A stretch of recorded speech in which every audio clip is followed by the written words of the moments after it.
Welcome to the show. Ayo, ayo, oh. Lights come on red left tonight. Sportcat shining, feeling right. Brenda's laughing by his side, turning chaos into pride. Headlines roll, but we don't fear. We find the light and bring it here. Sportcat's Gazette, don't bunker tonight. We rise above with laughter and light. Through every storm, we find our way, smiling through the madness every day. Hey, hey, hey, hey, every day.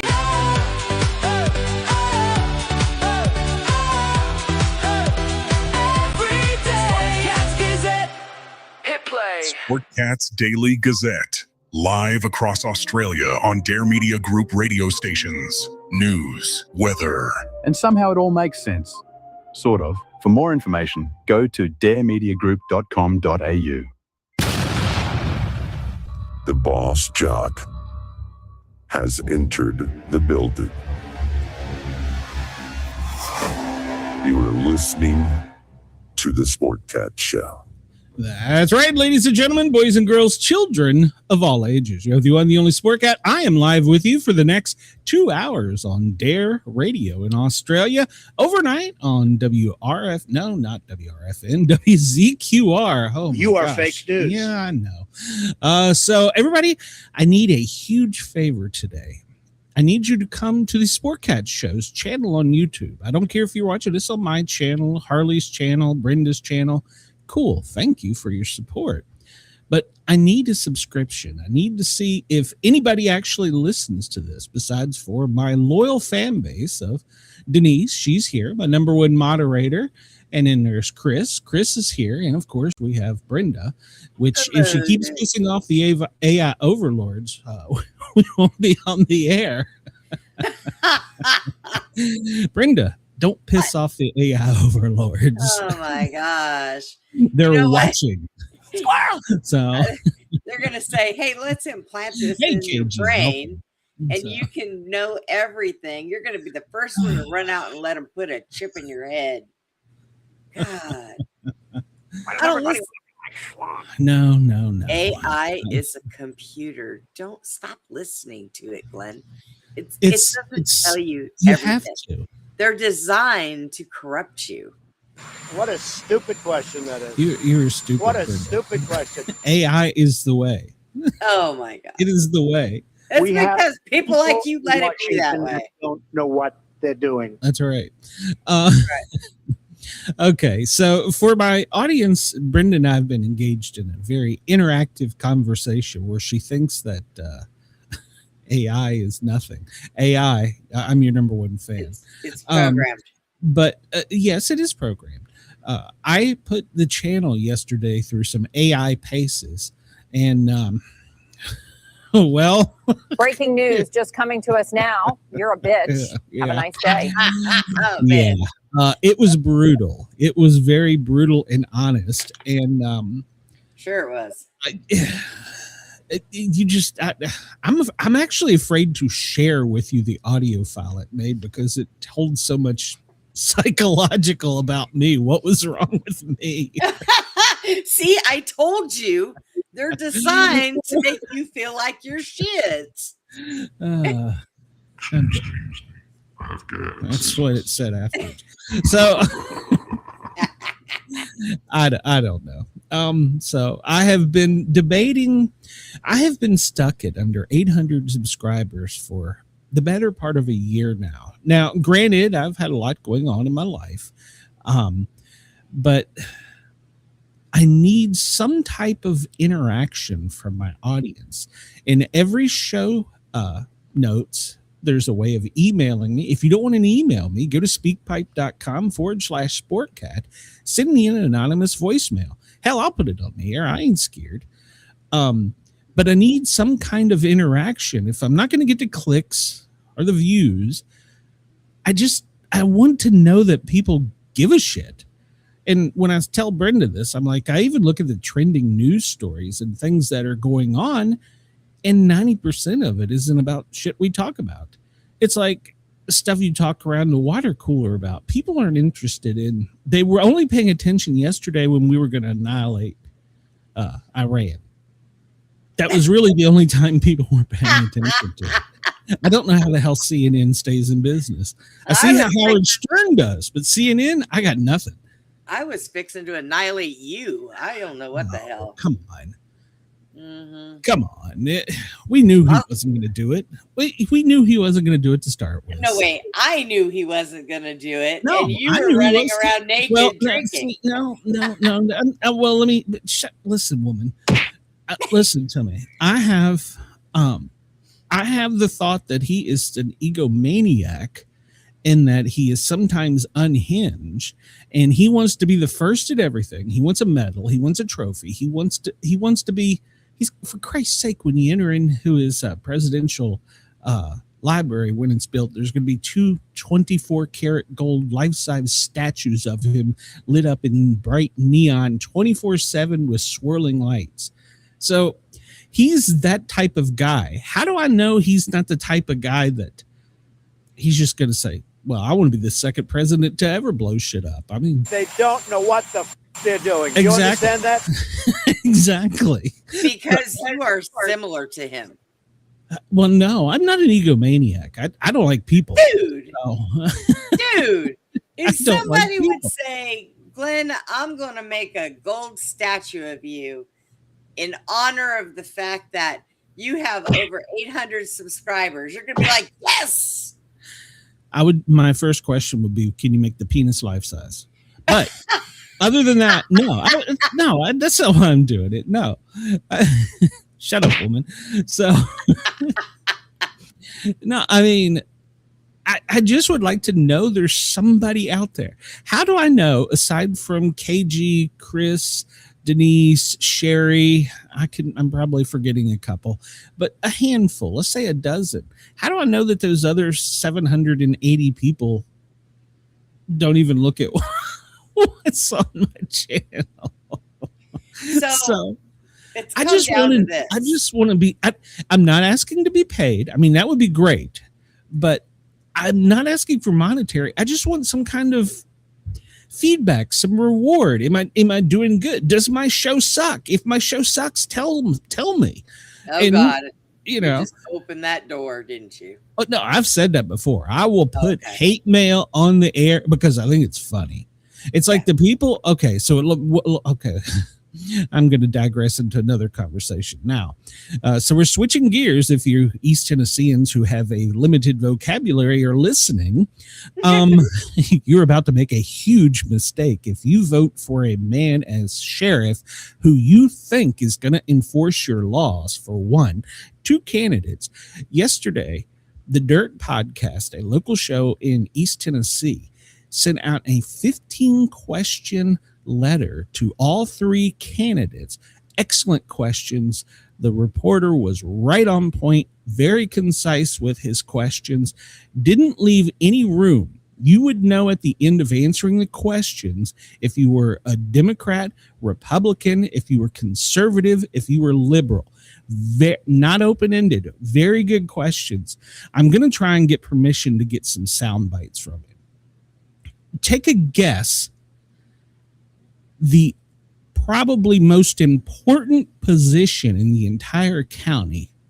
Take a guess how many responded. Out of 3. Probably 1. 1. The female, the underdog that has it all laid out on the table. I am a Republican. I will enforce the law. I will enforce immigration. I am pro-Second Amendment. I will not support taking up firearms. I am America first. Out there. And she gave very detailed responses and has said not only you can publish this, the paper that she sent to him, print out of the answers. I will give these answers in public in case somebody thinks I'm just saying this. I want to be on notice. But the other two candidates are like, we got family, we got money, we have the power, and you people are stupid and going to push that button. And that is pretty much the way they're viewing it. And it is repulsive to me as a voter that a candidate thinks that little of the people he's being put in power by, or she is being put in power by. So because that tells you they're going to, once they win, they're going to do what the hell they want. And it's not going to matter what you want. That's right. You know, Bobby gets a DUI. Bobby's uncle's farm has helped me out plenty of times. No ticket. Release him. Peggy Sue gets in a wreck. Oh, well, that bitch, she dumped me in high school, put her in jail. And that is what they're voting for. And that is disgusting because the people don't see it. They have them that freaking snowed. It's unbelievable. Unbelievable. So Glenn here is very frustrated with the whole subscription thing. So here is my compromise. I think that you, me, Chris, Denise, and KG should meet up at a halfway point every day and have coffee somewhere. You can have a Mountain Dew.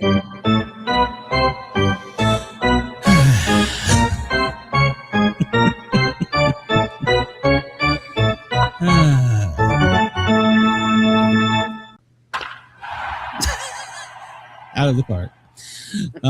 Comments here. Chris says, I have come to the conclusion that a majority of the populations wants to keep their head buried, that the things they see happening are not happening. Oh, you're 100% correct. We're going to talk about that. And the smaller part sees what is happening, and they know they are partially responsible for having their head buried, and they don't want to admit fault. The rest of us, well, you're here. Yes, you are. And by the way, I love each and every one of you, and I genuinely mean that. I try and if I interact with you, Chris and I, we send baseball stuff back and forth. Denise, I'll send not sports stories, but I'll send stories to. KG, he's always sending me stuff, so I get a lot of feedback from the regular dozen. I get midget pictures from Chris. You know, we all have fetishes. And I'm not sure that the crowd honestly wants to know that. But hey, where's the poop guy?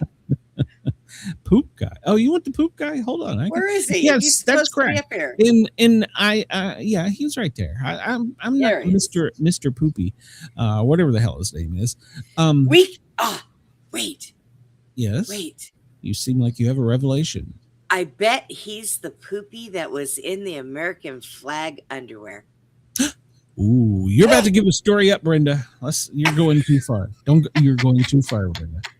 Too far. So, all right. Well, let's start this day off. I've bitched enough. So, and I will clip that for East Tennessee only. That will be on my video page if you want to go back and hear me bitch about local elections. And by the way, I will be bitching about them more very soon, as soon as the legal team releases me. So, I guess that reminds me, I need to do something else. Why does it do this? I'm getting a haircut soon. I need a haircut. Okay. All right. I'm starting to look like Cousin It. Well, that's good to know. Hold on. Let me push this button here. Oh, Jesus the views, Christ. Opinions, and satirical content expressed on Sportcat's Daily Gazette are those of the host, Glenn Sportcat Jackson. That's me. And do not reflect the views of any affiliated networks, sponsors, or platforms hosting the show. That's you. This show is intended for entertainment purposes only. Please note, satire and humor, all commentary, especially on news, sports, and entertainment, is presented in a satirical manner. That's right. Statements made on this show should not be taken as factual reporting or professional advice. That's right. I am not a scientist, a lawyer, a doctor, but I will be for you ladies. I will be the one that holds your hair out of the toilet. So there you go. I thought you were going to say you'd be a gynecologist. When you said for you ladies, I was like, what? Duh. Duh. Why has that even been brought to question? I don't know. Good God. Oh, Lord, have mercy, Brenda. All right. Well, why? Oh, this is annoying. Why is my thing not on top? I want to be on top. Stop. Be on top. There we go.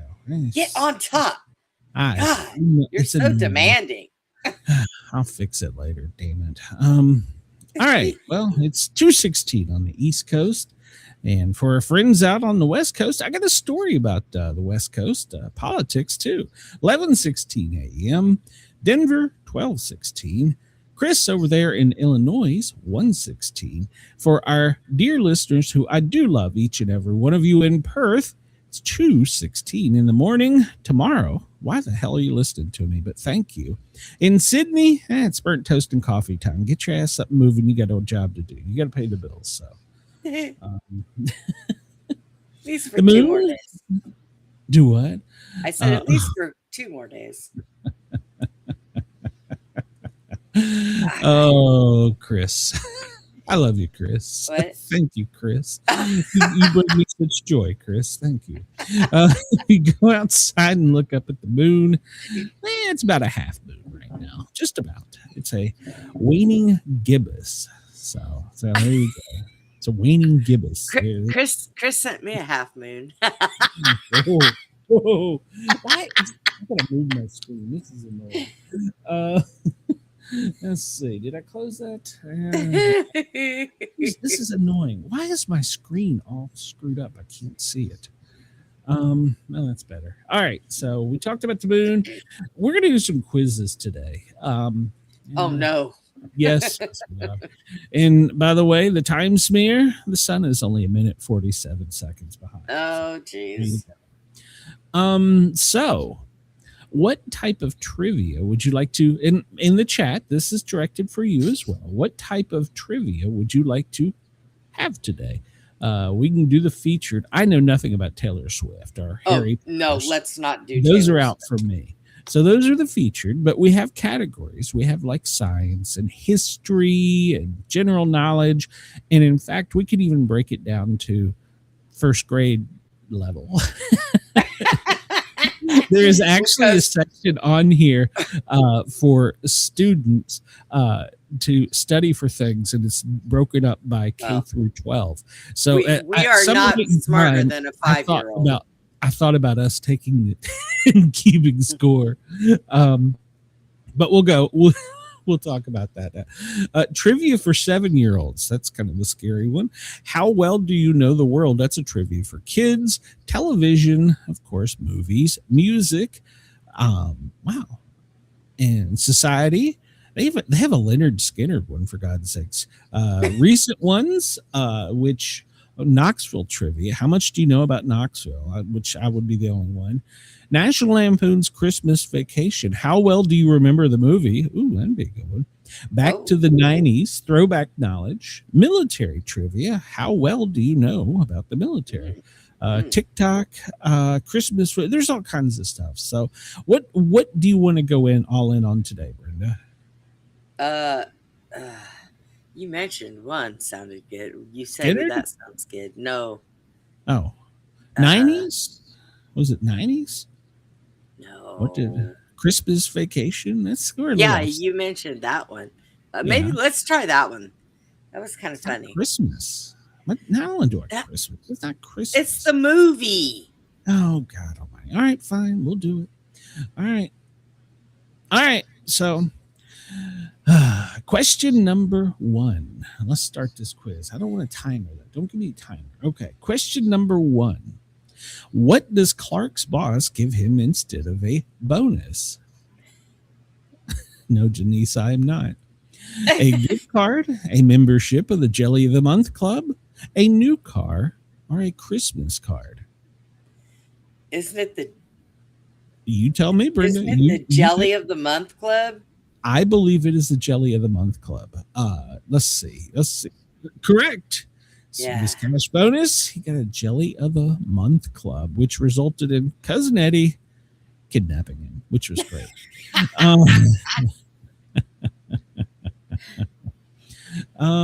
What is it? Yes, you Sportcat. And leave me alone. Thank you. What is Clark Griswold's ultimate goal for Christmas? To have a quiet holiday, to have a great Christmas with his family, to go on vacation, or to remodel his house? Well, that's a tricky one. What is his ultimate goal?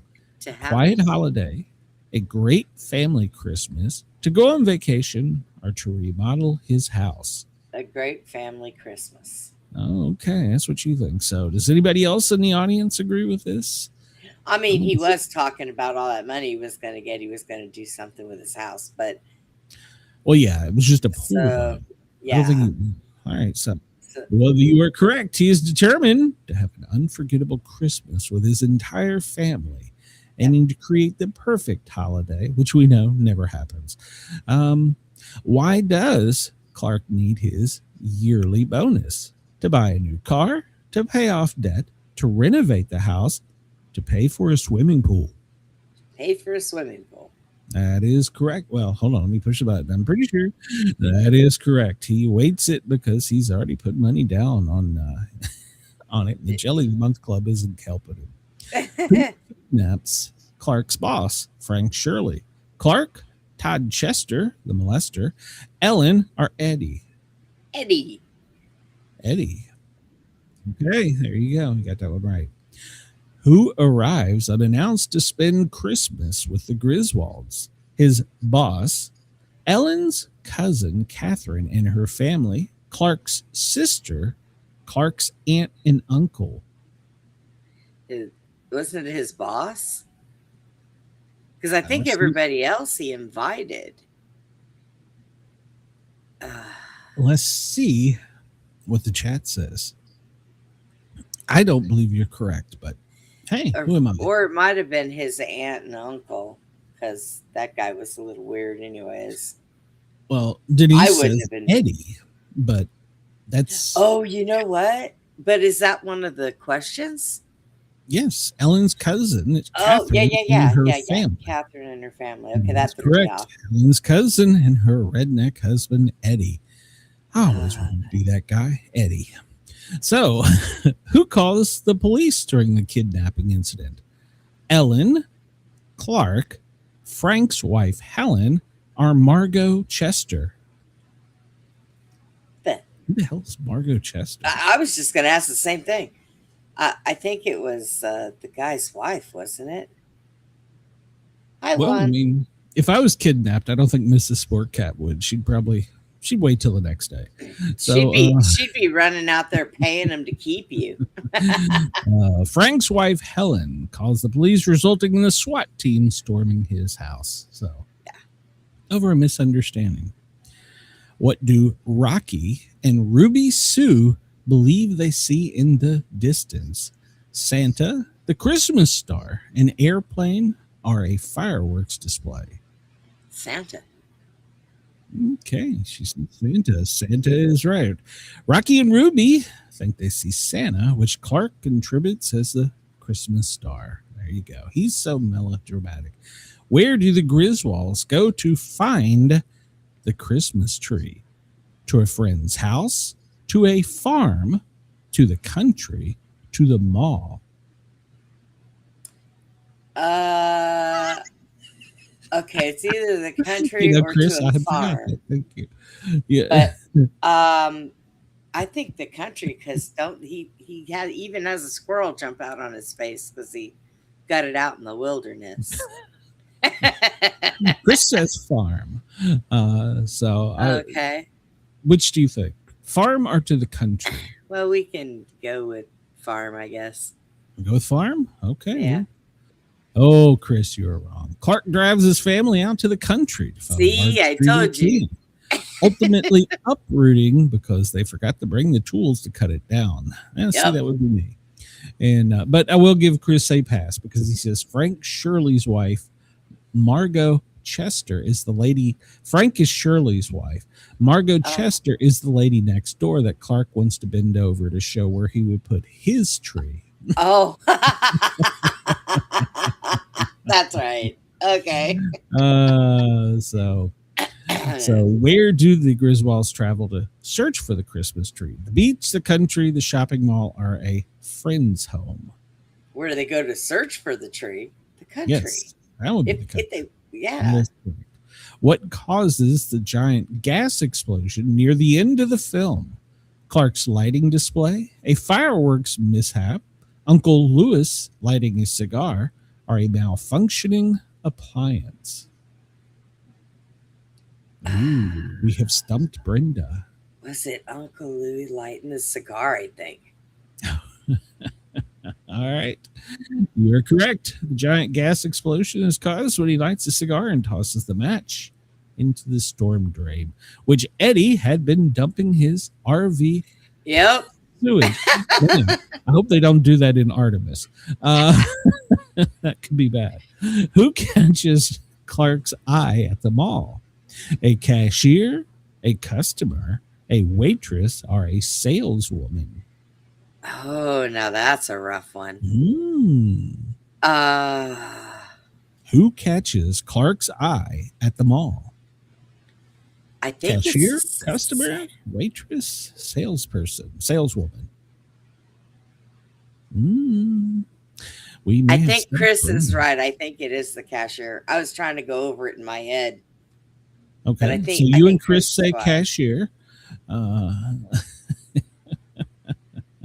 Who shows him the stockings have no. Brenda, please stop pissing off the AI Overlords. All right, so you all said cashier. I'm going to say a saleswoman, but we'll go with cashier. And you all would be correct. I would be wrong. While checking out at the mall, he discovers a beautiful cashier and talks to her, even trying to impress her. And well, it gets somewhat awkward, but I think she'd do it. So, and it's a relatable character to us old married guys. So yeah. See, I told you I know that show pretty well. Oh look, I got another certificate. I could. Hey, I got two of these now. I could run for president. I could run for sheriff. So there you go. The hell time is? How are we doing on time? My clock. Why is my clock not staying up here? All right, we got time for another one. Let's see. Do we want to do that or let's look at this one? We can try a couple. All right. So quizzes of the day. I gotta move my screen. It's like the screen just keeps growing. Quizzes for Wednesday. The most popular science fiction movie for every decade. I don't think that's 50 books, TV show sets in Oregon, H song titles that match up. Emoji flag. No, that's not for us. That'd be MCU matchup. 9 fictional American women in character movies. 3 countries in each continent. And of course, we have her. The 1980s cartoons. Capitals of Europe.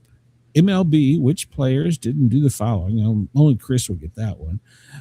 So the 1980s cartoons. 1980s cartoons. All right. And we got Denise in the chat who used to watch a lot of cartoons, so maybe we'll get this.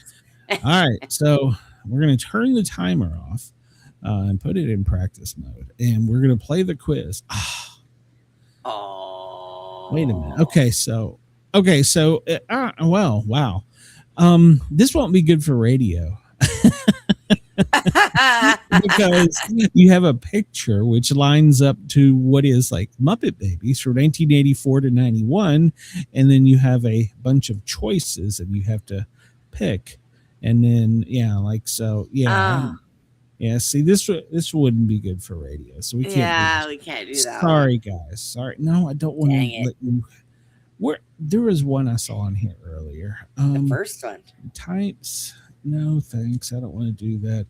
Clicking, which the most popular categories. Is that what I did? No, thanks.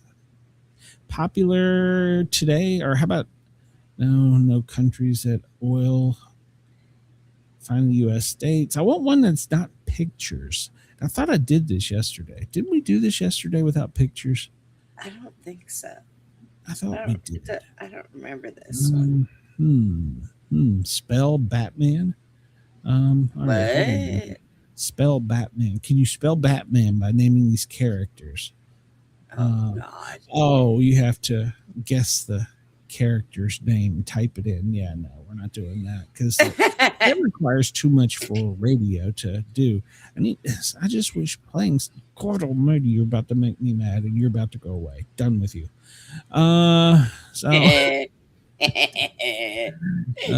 Ask me too many times if I want to support your channel. No, I do not. Nobody supports mine.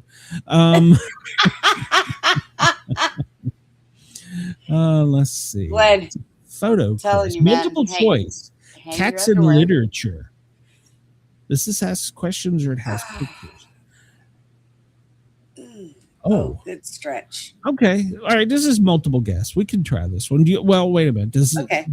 Cats in literature? How well do you know your cat? Pretty well. She's evil. Well, all right.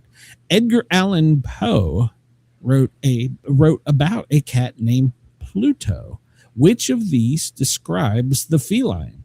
A tortoiseshell, a tabby, black, or ginger? Ooh. I think it was Edgar Allan Poe wrote about a cat named Pluto. Which of these describe the female? Tortoiseshell, tabby, black, or ginger? What was your guess? I was thinking it was a tortoiseshell, but it might be black. I think it's a tortoiseshell, but I don't know 100%. I mean, that was the first thing that came to my mind was tortoiseshell. Chris says he doesn't know cats. I'm offended, Chris. You've offended all cats. Right? All right, we'll try tortoiseshell. We'll see what we get. Grebo is owned by which character in the Disco World series of novels? Jesus Christ. Nancy Ogg, Samuel Vines, Rincewind, or Nancy Knobs? I have no freaking Rincewind. Okay. You said it was which one? Rincewind? Yeah. Rincewind, sorry. Rincewind. All right. Yum Yum and Coco are Siamese cats owned by Jim Quilleran in the series of novels by which author? Jesus. Zora Neale Hurston. Chris says, I like the name Nobby Knobs. Joyce Carol Oates, Louisa May Alcott, or Lillian Jackson Braun? I'm going with Jackson Braun because that's the name. I have no clue. Why did you pick him, Brenda? Could have been Oates. A cat named Church appears in Stephen King's story. Which one? Pet Cemetery, Cujo, The Green Mile, or The Stand? Pet cat Cemetery. Named Church. So you think it's Pet Cemetery? It is Pet Cemetery, yes. Okay. I won't argue with you. Calm down. Crookshanks wasn't the only cat named in the Harry Potter series. Which cat belonged to the caretaker? Mrs. Harris, Mrs. Davies, Mrs. Thomas, or Mrs. Norris? Hello, Woo Rider. Welcome to the show. Woo! Hi, honey. Rain says it's Mrs. Norris. What do you think, Brenda? Yes. I have no idea. Okay, Mrs. Norris. Man, in which Shakespearean play is a cat named Grimalkin mentioned? Hamlet, Macbeth, King Lear, or Othello? I think it's Hamlet. Okay. Wu says, Brenda, the lefties were screaming. It's the end. Trump is horrible. Don't they know Obama put us in 7 or 8 conflicts before they went? Oh, yeah, that's true. Yes. In which Shakespearean play is the cat named Grimalkin mentioned? Hamlet, Macbeth, King Lear, or Othello? Ooh, wait a minute. Macbeth. You think it's Macbeth? I do. Okay, so we're going to go with Macbeth. All right. Many cats are named in T.S. Eliot's Old Possum's Book of Practical Cats. We need to get a copy of this for Bobby. 3 of these appear, but which is the odd one? Pyewacket, growl tiger, bombolina, or macavity? I think it was the first one that you said. Okay, all right. Because that's awkward. That's an awkward name, anyways. Warriors, Jesus. Warriors, which is also known as Warrior Cats, is a series of novels published by a collective of authors using which pseudonym? Woo, thank you. I'm glad you dropped in while listening. Please hit the thumbs up button on your way out the door. Yes, but please. Continue to listen. Warriors, which is also known, and if you can't watch on YouTube, remember everybody that's watching, for some reason, if you're at work and they won't allow you to, but you can put headphones in, you can go to Radio X Australia, Radio X Country, Radio X Gold, Dare Talk Radio, and you can hear us and allow us to tickle your ears. So remember that for the viewing audience. So Warriors is also known as Warrior Cats, and a series of novels published by a collective of authors using which pseudonym? Aaron Hunter, Carolyn Keene, Ellery Queen, or Nikki French? Now, was Ellery Queen, was that one person or was that a collective? I want to think it was Ellery Queen, but I don't know. Are you Googling this, for God's sake? No, I'm not Googling it. I'm thinking. It takes my brain a few minutes to bounce shit off of it. Yeah, well, that's true. That's why I'm on my second Mountain Dew. So,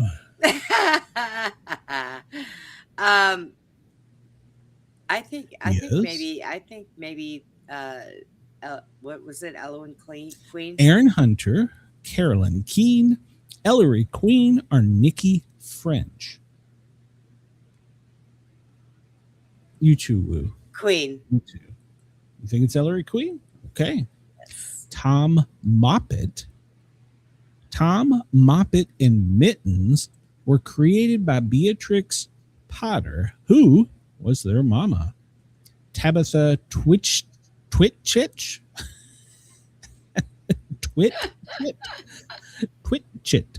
That might be a good name for neon poo.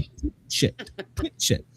Goody Tiptoes, Mrs. Tiggywinkle, or Flopsy? Mrs. Tiggywinkle. Okay.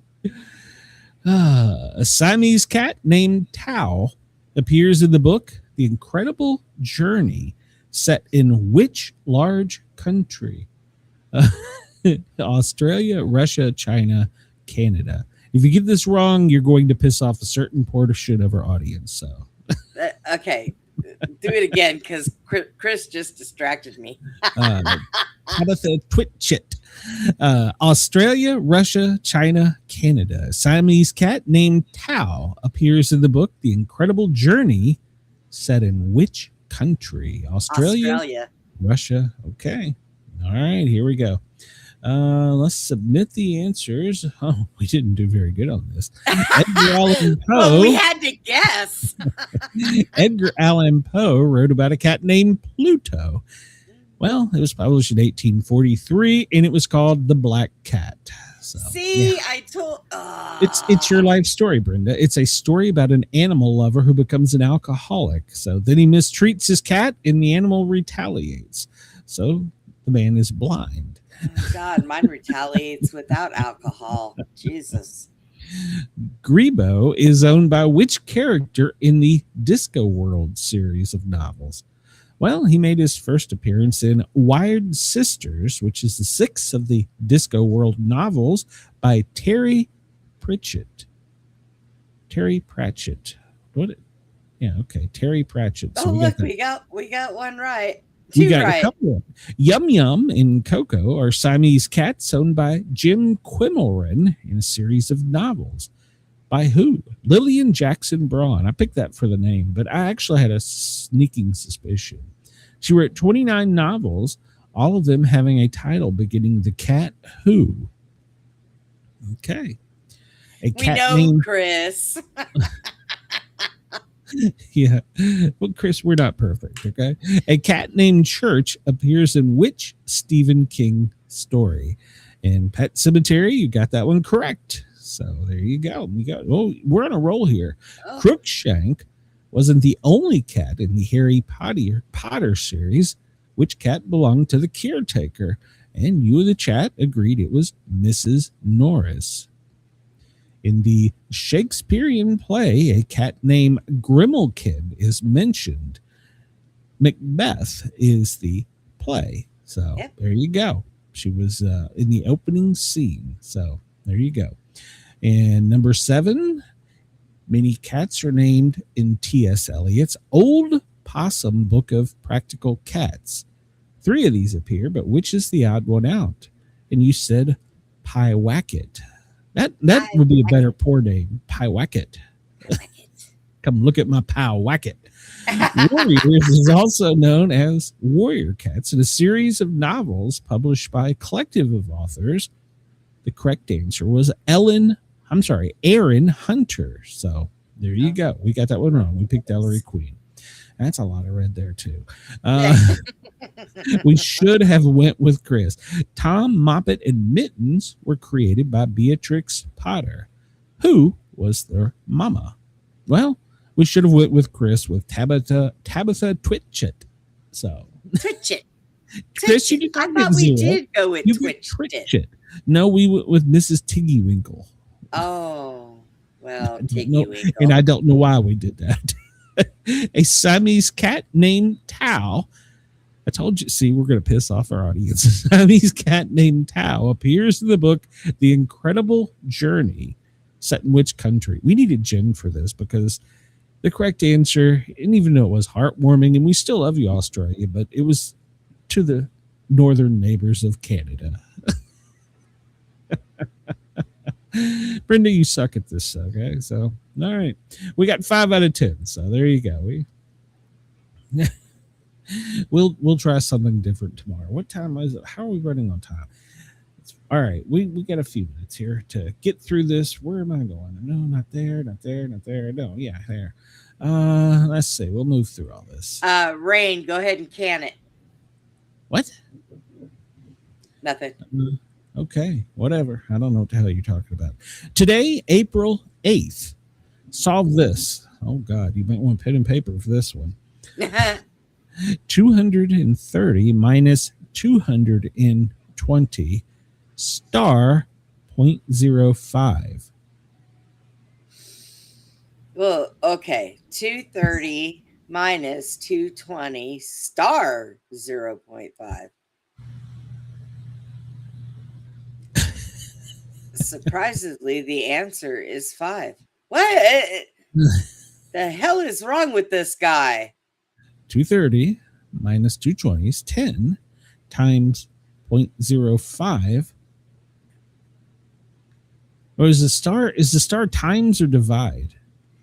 I don't know, but it says surprisingly the answer is 5. Why does it give you the question and the answer? What the hell? 230 minus 220 star 0.05 equals 230. 220 star 0.05 minus 2. Jesus Christ. Apparently, I don't know. Chris figured this one out. He did. He says 230 minus 220 equals 10. Half of 10 is 5. There you go. Yeah. All right. So there you go.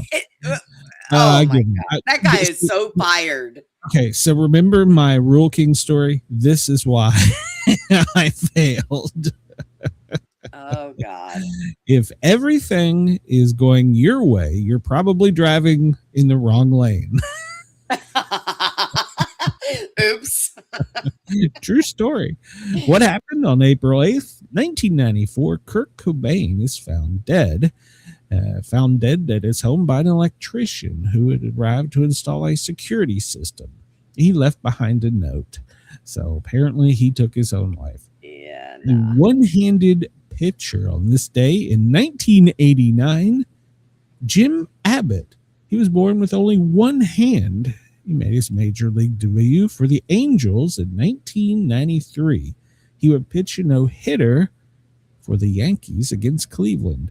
Bravo. I did not know that. Kudos for him. So there was also a pitcher that was ambidextrous. He could pitch with right or left hand. You know what I'm trying to do for the world record? Oh, Learn how to God. lift my foot up and flip somebody off with my toes. This in 1986, the U.S. Postal Services award Grumman a $1.1 billion contract to produce 99,150 long life vehicles, which comes out to about $11,095 each, with the option to add 54,000 more. Good God. All right. Well, there you go. So now we can't even get him to put mail in the right mailbox. Oh, God. The mailman here does it. He just drives down the door. Dude, if you walk up to my mailman, all you smell is skunk weed.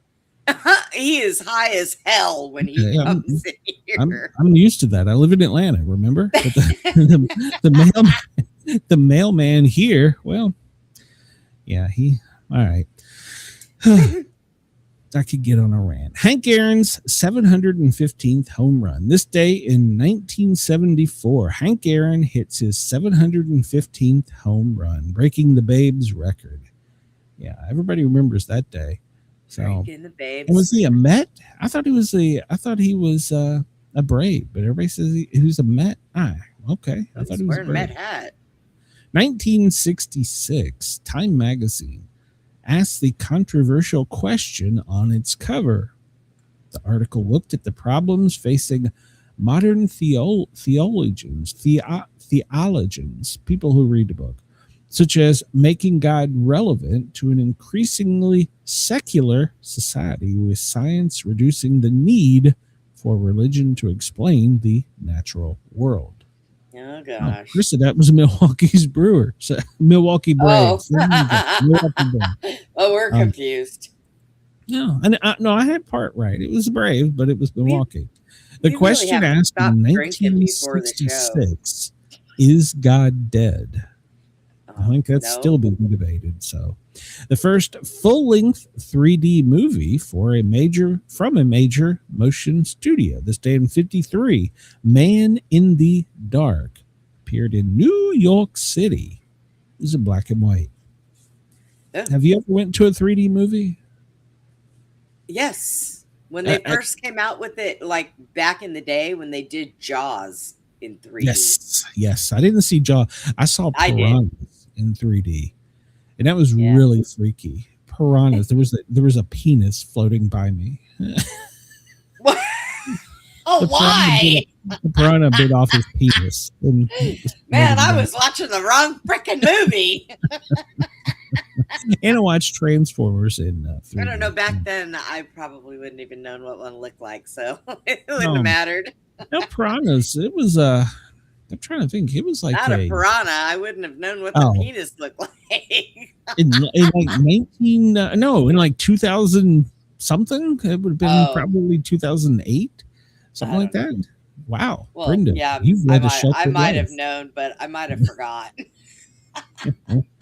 Me too.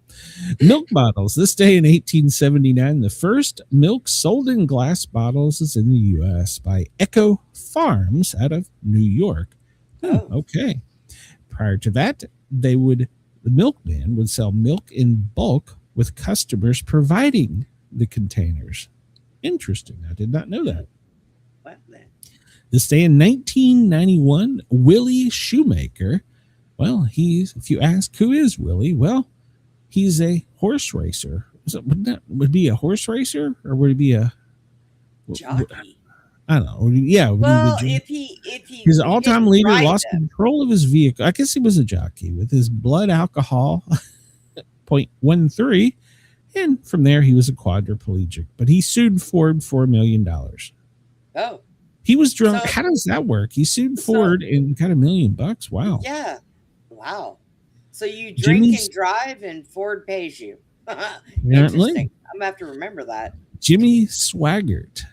He was defrocked this day in 1988 by the Assemblies of God after refusing to accept their punish for unnamed sins.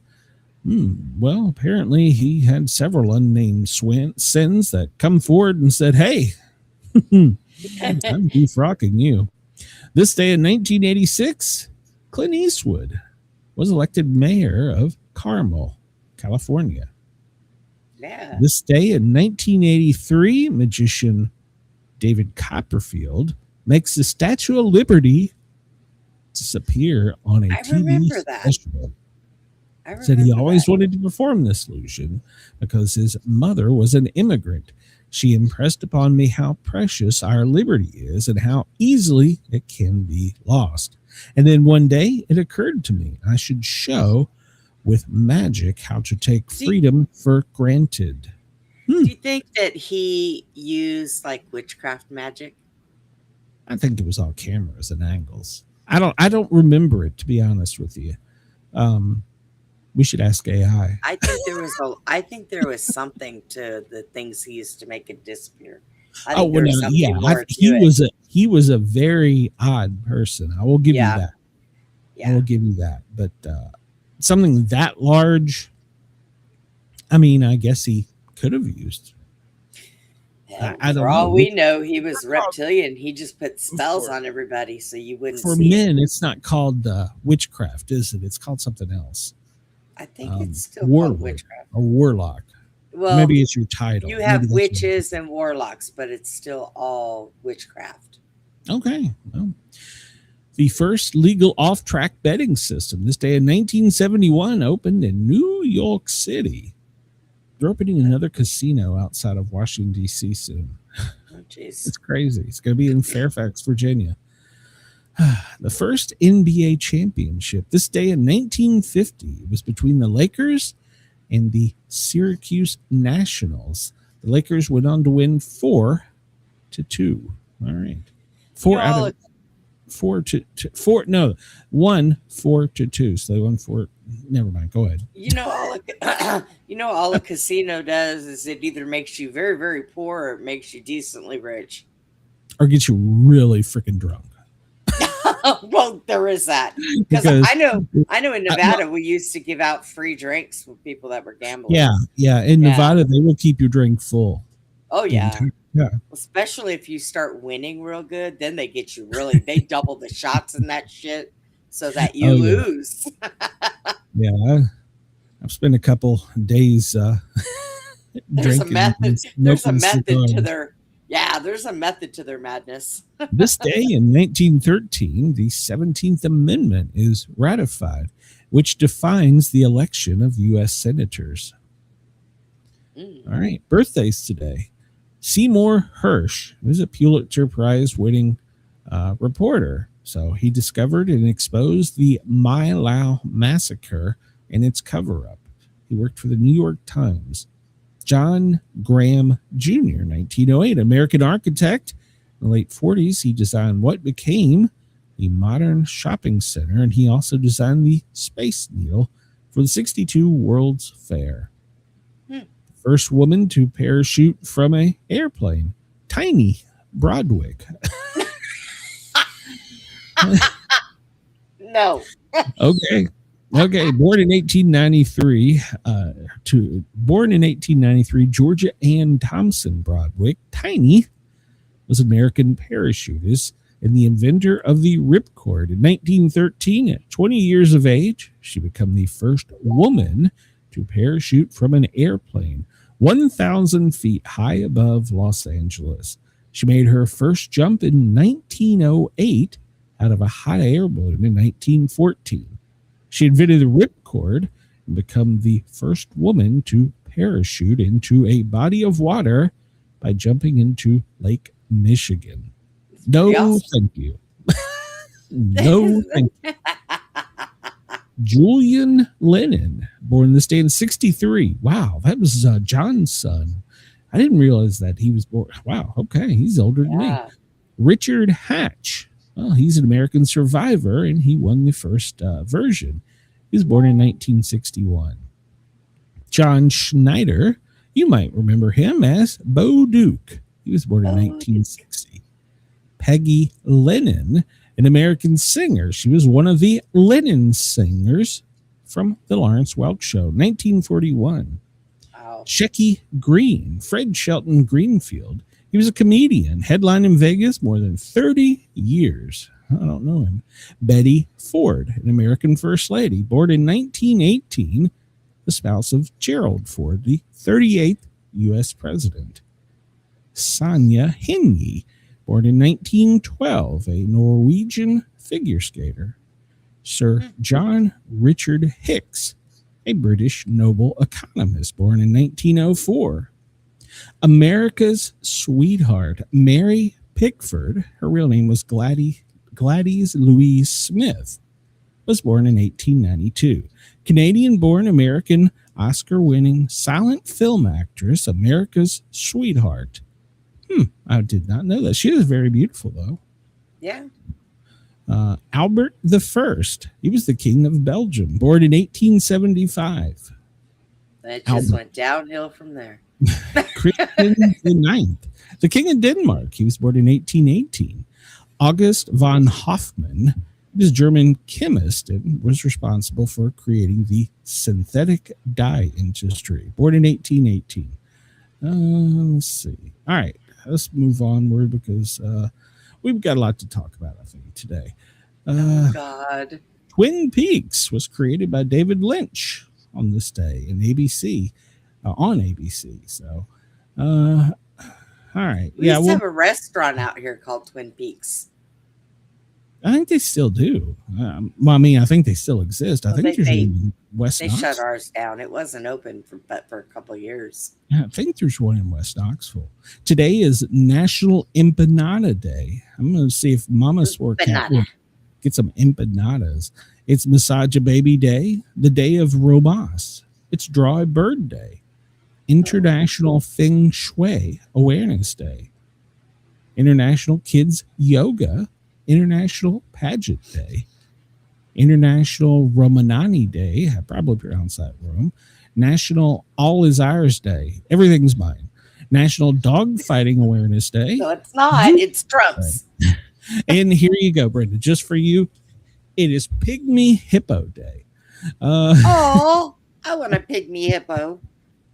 Step into the Spotlight Day, Trading Cards for Crown Ups Day. Okay, there you go.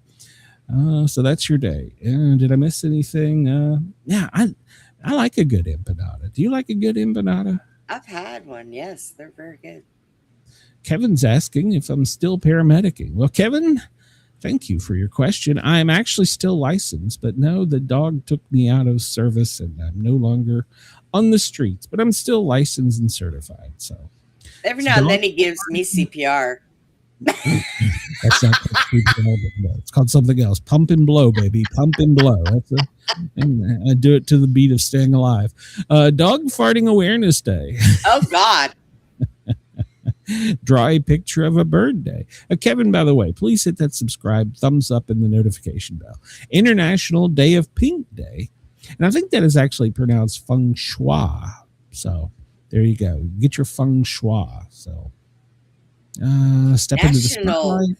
Denise said that in New York, today is National Meatball and Sauce Day. Ooh, that even sounds Meatball good. And Sauce Day. There's a bag of meatballs in the freezer downstairs. I'm just saying. You don't make them homemade? What's wrong with you? I don't know. No, you don't buy those things, gross. And if you make them homemade, you get hamburger, put spices in it, roll it up. Well, she does take that bag and dump it in the crock pot with some grape jelly, some Cincinnati chili, some other spices, and then she throws in the little hot dogs. I don't know what that's called, but it's freaking delicious. Probably very bad for my health. Kevin wants to know if you remember him. We worked at DeKalb County together, and you went on to Fly, if I remember, for children. So yeah, I'm pretty. I could be the wrong Kevin, but that's the Kevin I remember. Kevin, you will always be remembered that way.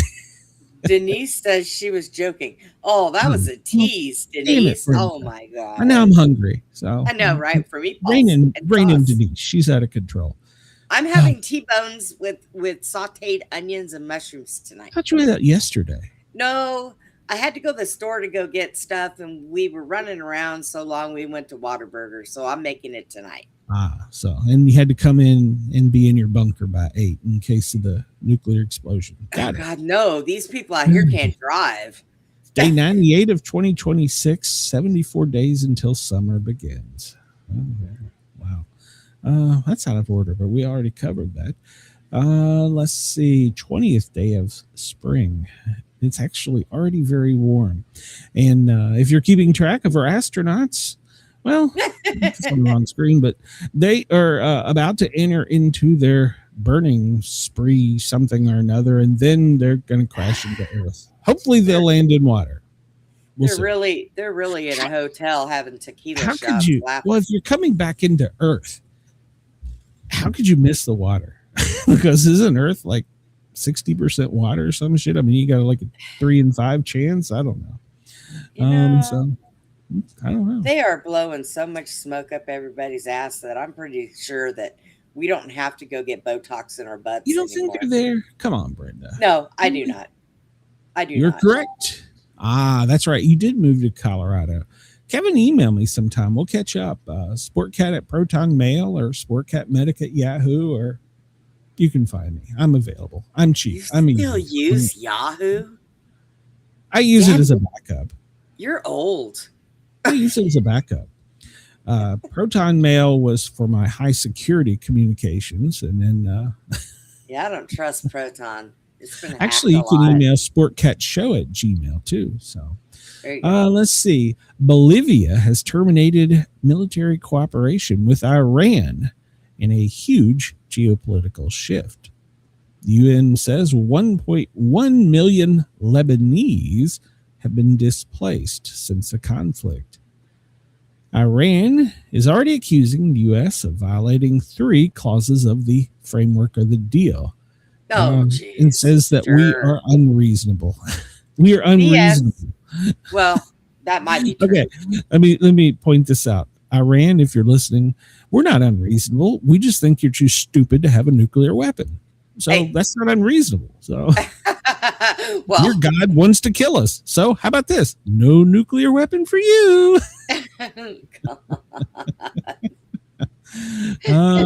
In Israel, they just can't be happy unless they're bombing somebody. So now they're bombing Lebanon. So Jesus Christ. I thought it was, Israel is bombing Lebanon. They said that Trump, Lebanon was not part of the deal. Trump, that is correct. Yes, it would be, Kevin. Trump is correct that there was no agree on them not bombing Lebanon. Okay. Just keep going. The White House says that the ceasefire does not permit tolls through the Strait of Hormuz. See, this is the thing. And I said this yesterday if we agreed to this bullshit thing. They're not going to live up to it. Why are we bothering? Just go ahead, bomb them. Just do it. Get it over with. Oh, my God. Well, they're not going to live up to it. They're always going to be screaming how they want to kill us. So, Pope Leo, he's got to insert. I'm sorry, Chris, but he has to insert himself into everything and make himself relevant. And he says the sign of the agreement is a sign of true hope. Jeez. But the day before, we were all killers for wanting to blow him up. Oh, okay. Iranian envoy asked China and Russia and the UN for security guarantees. So they want China and Russia to give them security agreements while they keep bombing us. Yeah, doesn't sound like a good idea. Trump is raising the possibility of leaving NATO. I have no problem with that. It'll take congressional approval, but I have no problem with that. NATO gets a lot of money from us. If he does that, NATO's in the crapper. I am a huge anti-NATO person, but for other reasons. But I am too. I don't like them in general, and to be honest, I don't like Trump's Board of Peace, where you have to pay $1 million and he's the lifetime czar. Yeah, no, not a fan of that either. So just to set the record straight, I think we should just all come together and play poker, and the losers got to give the other people the all the shit. So, I mean, it would be much more reasonable than killing people. They wouldn't play poker. They would play chess. I don't know how to play chess, so. I do. You don't know how to play chess? No, I do not. No, I never learned. So, I discovered what girls were. What the hell's wrong with you? Well, then you played chess. I played checkers, baby. Let me show you a king. So the ceasefire that we were talking about went into agreement last night, somewhere between 6 and 8, depending on who you listen to, for Operation Epic Fury. And both sides, the White House for the U.S. and Iran, sent out notes. Now, but here is the problem. The people we negotiated with were still negotiating with the IRG. So were they really the ones we should have been negotiating with? I mean, honestly, we agreed with people who are reasonable, but the IRGC is very unreasonable. Why is this annoying? This is so annoying. Yeah. So who are we talking to? You know, I mean, come on, give me a break. So where is my button? I got a button. What's your Gmail again? Silence! I kill you! Yeah. You can use Sportcat shows at gmail.com, Sportcat show at gmail.com, Sportcat medic at Yahoo, or you can always get me at sportcat at protonmail.com. So in the agreement, I like everything about this agreement. And before we go out on a limb here and say that I'm being fake news, I want to say there's some key words in here you have to pay attention to. It's a workable framework to begin discussions. All right. So this isn't the final deal. This is just what we've started in our negotiations and agreement too. So they want guarantees. They don't want to be attacked again. That's reasonable. Sanctions. I don't know yet. Termination of the Security Council resolution against them, and allow them to begin civilian nuclear enrichment. No, and no. So, and then they want us to withdraw all U.S. forces from the Middle East. Now, with the exception of maybe Qatar and Kuwait, I really would have no problem with that. And not really a huge fan of Qatar either. Qatar, however you say it. But they want, in this framework that they've begun, this is trying to set them up to be the superpower of the Middle East. And obviously, Israel is not going to like that. Saudi Arabia is not going to like that. Right. So I heard that when he got that, he said they were ridiculous and he threw it in the trash. Well, I agree. It's a reasonable framework to begin communication. I will give you that. In 2 weeks of not killing each other, I'm all for that. How about they stop bombing people? Hey, Israel, cut your shit out. It's a problem over there. That's why they don't deserve nuclear weapons. Israel doesn't deserve them, for God's sakes. No. Oh, I know. I just went out on a big limb there. Oh, I know. So honestly, I think nobody should have nuclear weapons. Well, I will not argue that. I agree. So, yeah. So this has been another sticky point. And you mentioned it. J.D. Vance, he is being seen as the person that's representing the United States. And they're going to have a meetup in person. But initially, he's told JD, stay away because of security concerns. And I'm going to go out on a limb and say that probably the Secret Service said, there's no way in hell we're letting that happen. Well, there is that. So I'm just going to guess. They wanted to meet in Pakistan, Islamabad, because for negotiation. And the Pakistan people are the ones that are negotiating between the two. Pakistan and China. You're absolutely correct. China is leaning in on Iran, and Pakistan and Afghanistan are the mediators between us and them. So absolutely. Should we meet at some point in time? Yes. Should it be there? Yeah, probably not. But I have no problem with J.D. Vance representing us. And as he said, it is a very fragile deal. But I have said this for years. You're never going to get true peace out of the Middle East because they hate each other. They just hate each other. So, true. And Iran is blatantly violating the ceasefire. And now I will give them, they said in the initial hours that it would take up to 12 hours for them to get all their people on board. I guess they don't have the internet. I don't know. Whatever the hell they were doing. Send it by courier pigeon. So I give them that. Okay. You got like 12 hours. That's reasonable. Okay. We're almost 24 hours. New people are still bombing things, including you, Israel. Stop it. Maybe they're going by way of camels. You know, camels can walk kind of slow. Well, whatever it is they're doing, can we just not shoot each other for a day? Let's start with, how about that? One day where we don't shoot anybody over there. Or shoot is a strong word. How about launch missiles? How about we do one day without blowing shit up? We'll start there. And then we'll go to day 2. It's kind of like an alcoholics approach. Do the 12 steps. If we get to 12 days, we're going to give you a chip. Next 60 days or 30 days, you're going to get another chip. So you fall off, get that Jack Daniels, you're out of here. So, Kevin, I will try and remember that in the chat. So leave me a comment. I'm writing it down for you so that I can give it to you after this show. I've got my woman doing it, Chris. So I've trained her well. It's taken me years to do this. So Trump last night in a long-winded rant went into how big money is going to be made off of this, which leads me back to, is this all he's thinking about is money? Probably. I mean, it's good that we're getting, just is annoying the hell out of me. Why are we, to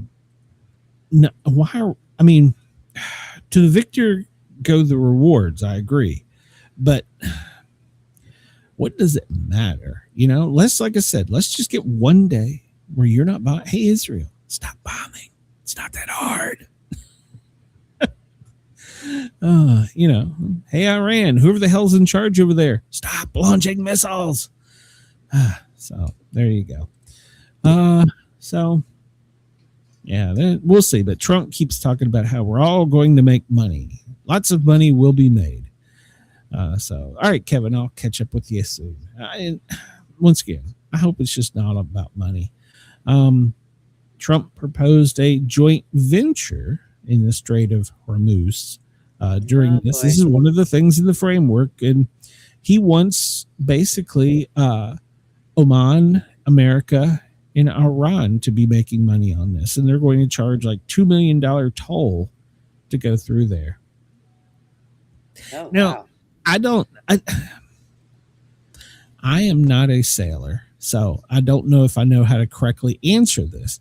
But do they need a tug or a guide to get them through this canal? If so, then I can see charging money. But if it's open water, even if it is close to soils on either side, I think it's Oman and on one side, and on the other side it's Iran.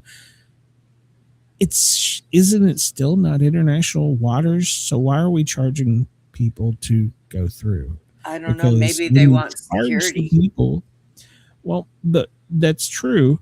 But these insurance companies are still charging the couriers, the ships, a fee. And then if you add a $2 million fee on top of that insurance, maybe the insurance will go down if it's a security guarantee.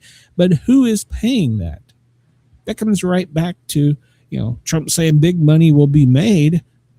But for who? Not for me and you. We're going to see prices go up. So how about it's international water? You stop shooting each other. You just pass. Don't stick no bombs in the water. And no mines. And I don't know. I don't know that we really have. I mean, I agree to the victor goes the spoils. And I don't know if you want to call us the victor. I mean, maybe. But I don't think either. I don't think any of those three sides should be getting money for international water. So, see, right here, Iran is demanding a huge Bitcoin payment to pass through the Strait of Hormuz, and it's still not open to this very moment, it is still not open. Hey, I ran Bitcoin is no good. Knock it off. So, well, they're doing that because they're very computer savvy over there. So they are. Yeah. Wait a minute. What? Yes, they're very computer savvy as far as hacking and stuff like that. Oh, well, and so that's why they want the money because I don't understand how Bitcoin works, but let's say you gave me a Bitcoin and then I gave it to Mrs. Sportcat, and then Mrs. Sportcat went out and blew it on something. There's no way of tracing where that Bitcoin went. Oh, well, yeah, of course. No. That's the way they do a lot of that shit.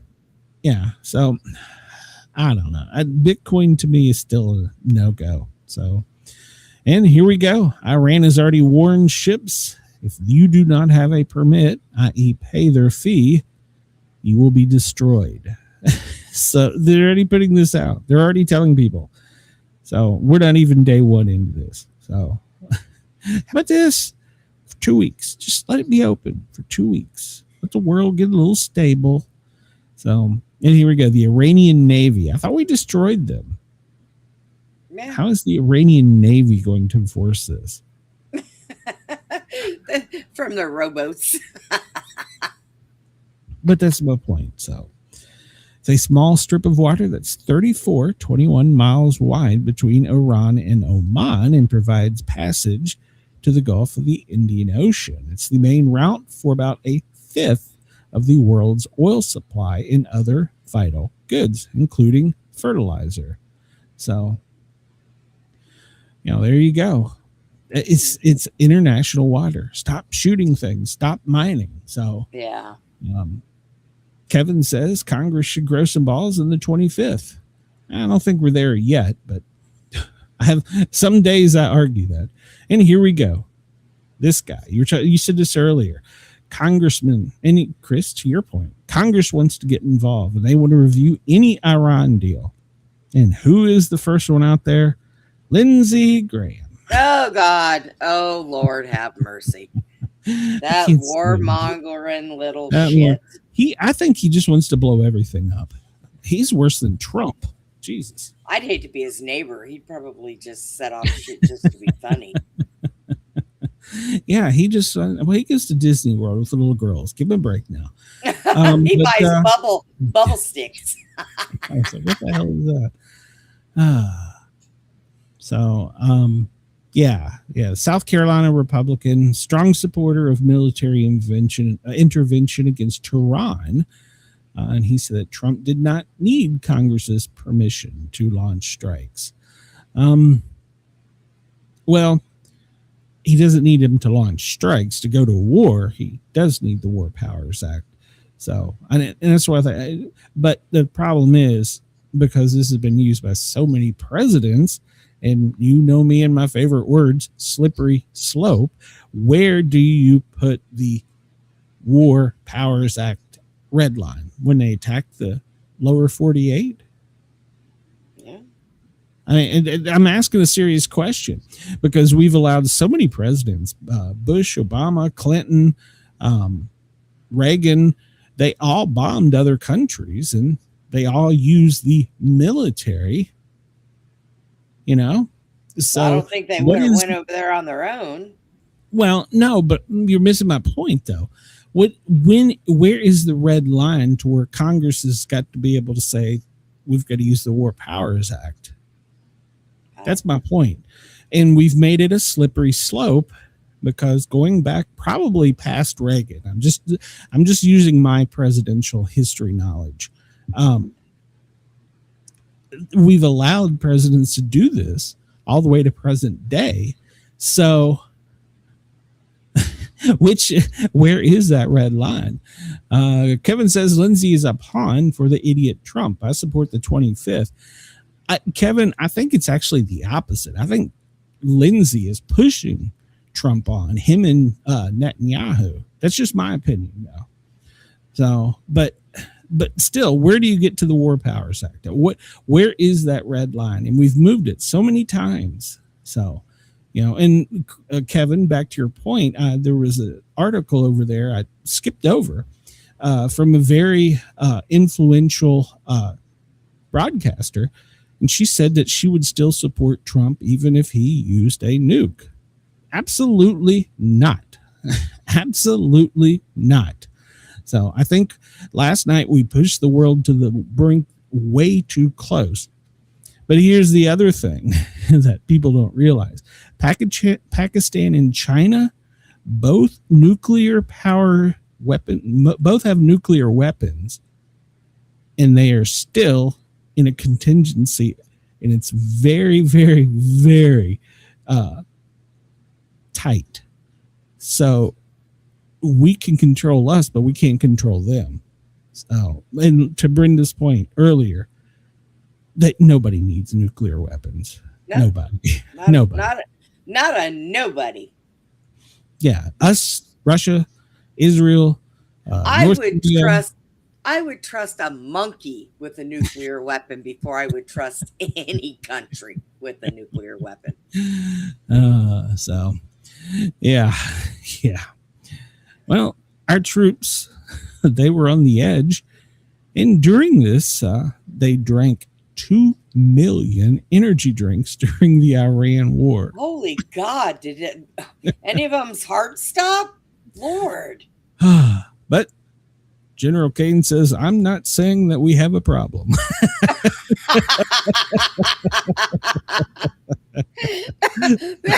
Step down would be a bag of cocaine.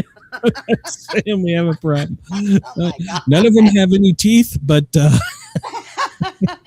all on heart palpitation medicine. All of our cardiac toothless soldiers are coming. So, oh my God. Shit. So, I mean, that's a lot of energy drinks. I know, sorry. Right?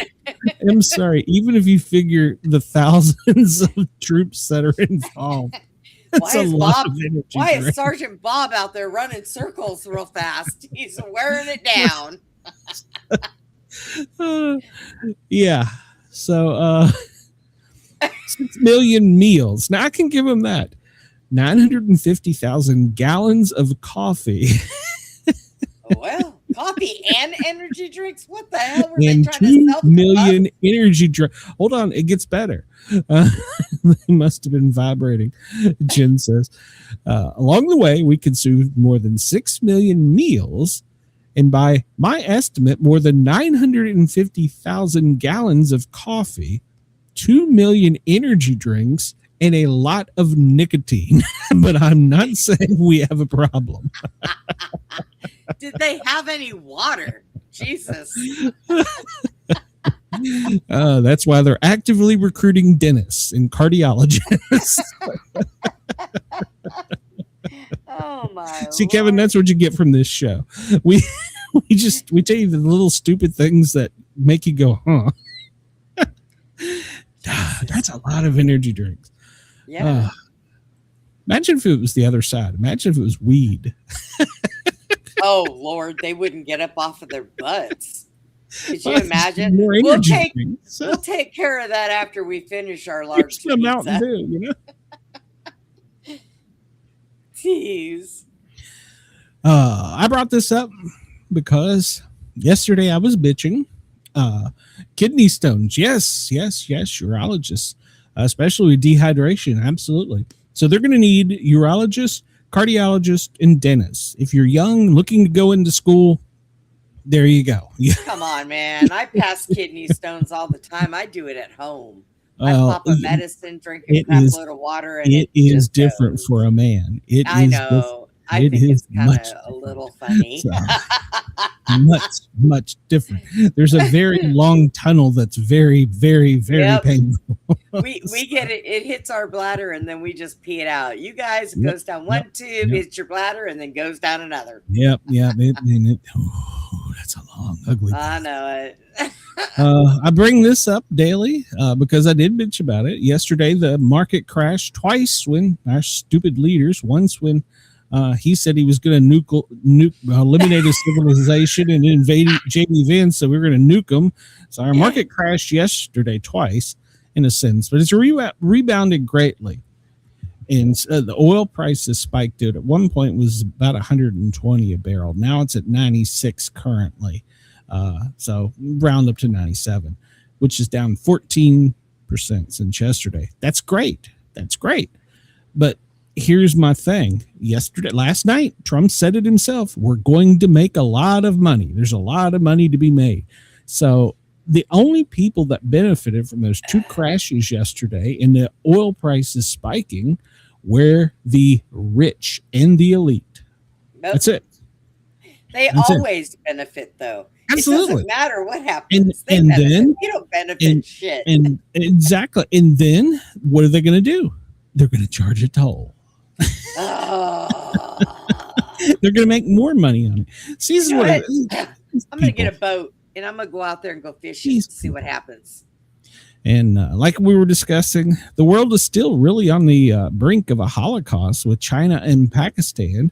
They're threatening to launch nukes at Israel. So we've just shifted the media attention from one side of the world to the other. Yeah, well, the Middle East hates each other. I don't even know how they live next to each other. They can't stand each other. You want to talk about fences for borders? By God, they should put some big ones up and just no, we're closed. So that's what Texas does. That's what we do. We're closed. Keep going. Jesus. So, but yeah, a lot of people don't realize how China and Pakistan they are threatening against Israel. And of course, don't forget about Saudi. Saudi is calling on China to give them, I think they want their $25 billion they loaned to them. They want it back. Shit, that's a big loan. Yeah. So, well, that's a country a lot of people forget about. They have lots of money. Not so much power, but lots of money. But one gives you the other. But yeah, the media is not focused on this at all. Oh, because no. Iran and Pakistan and China helped negotiate a deal with us. But but China and Pakistan, they still hate each other and Israel. So let's get along. Can we just go one day? One day. So China has already said that if they nuked Iran, they were going to nuke Israel. One day. Let's just try one day of not shooting each other. So, but yeah, our president, but Kevin, and you're correct. Our president brought us to the brink closer. We were probably at a higher DEFCON level last night than we will ever know. So he brought us to the brink, but now the media is not reporting what's going on the other side of the world. That's what annoys me. I'm telling you, they're all fake news. Well, no, Kevin, I don't. Kevin says Trump started this.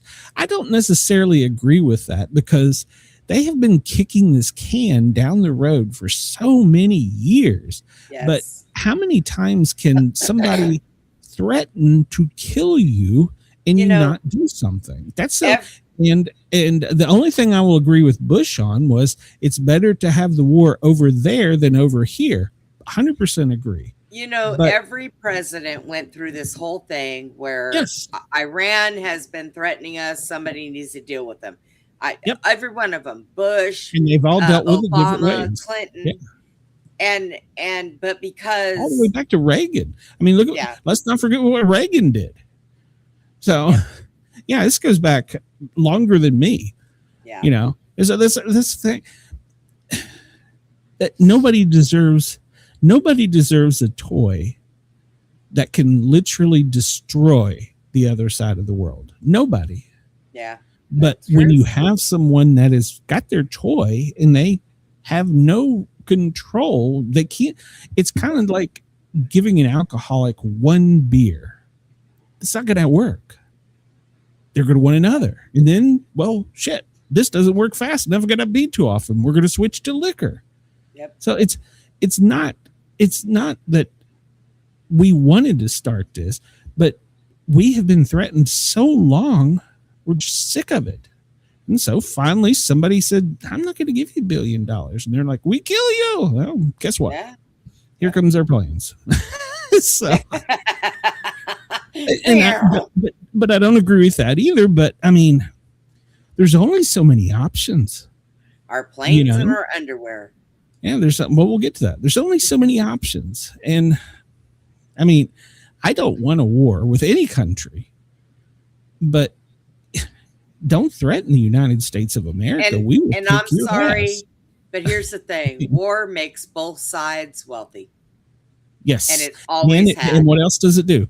Control and population control. Because if you look back at my father's age, generation, look at the percentages of males to females, the ratio. And that's what it does. It eliminates so much of the population. So it's control, power, money. That's it. They're all two wings of the same bird. It doesn't matter, Brenda? Democrat or Republican.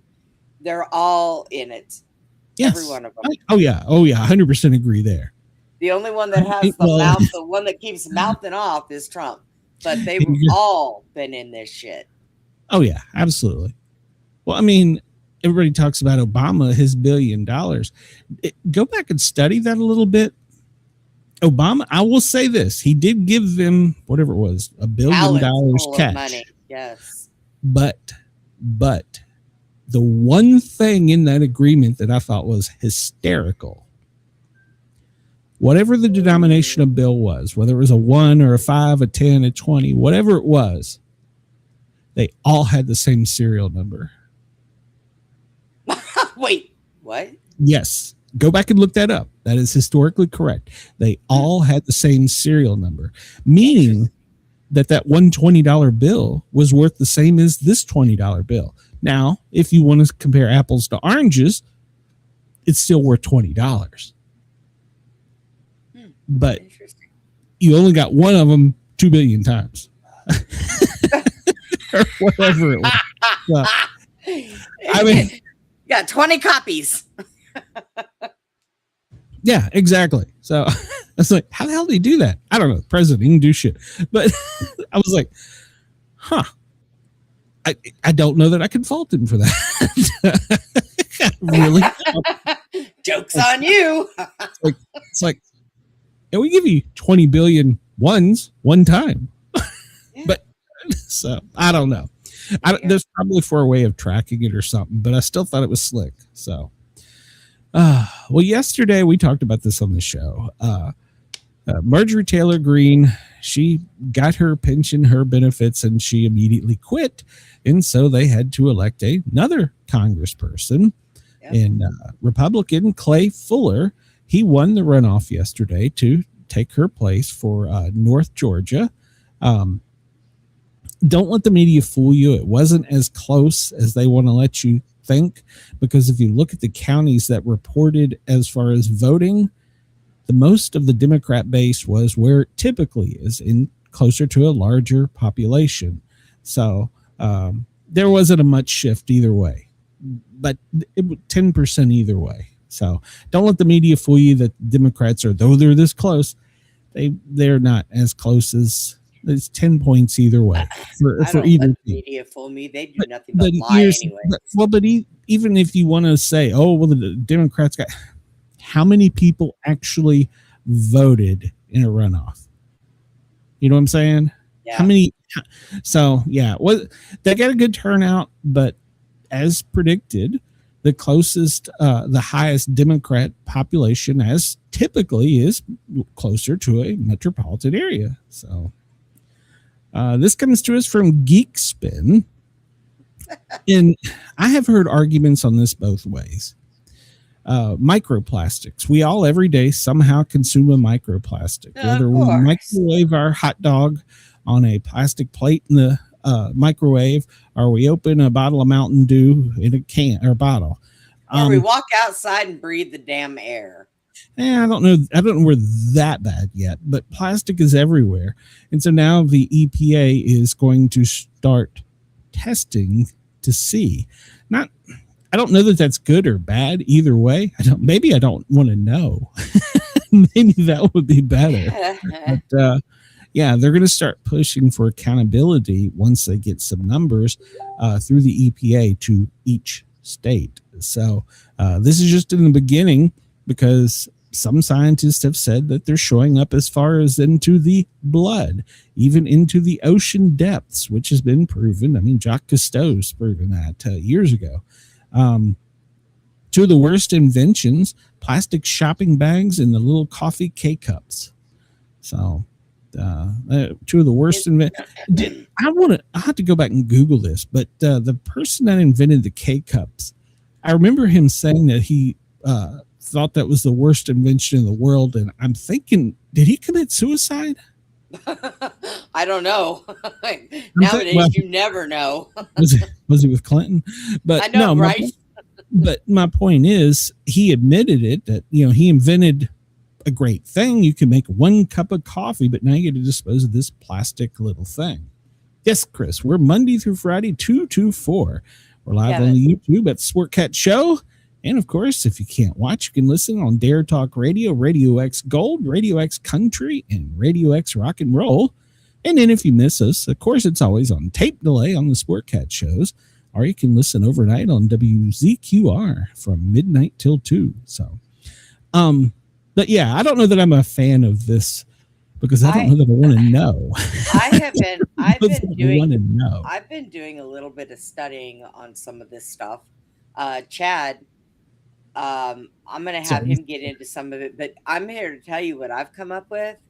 It is the snow that falls got plastic in it. It's in our drinking water. It's definitely in the drinking water.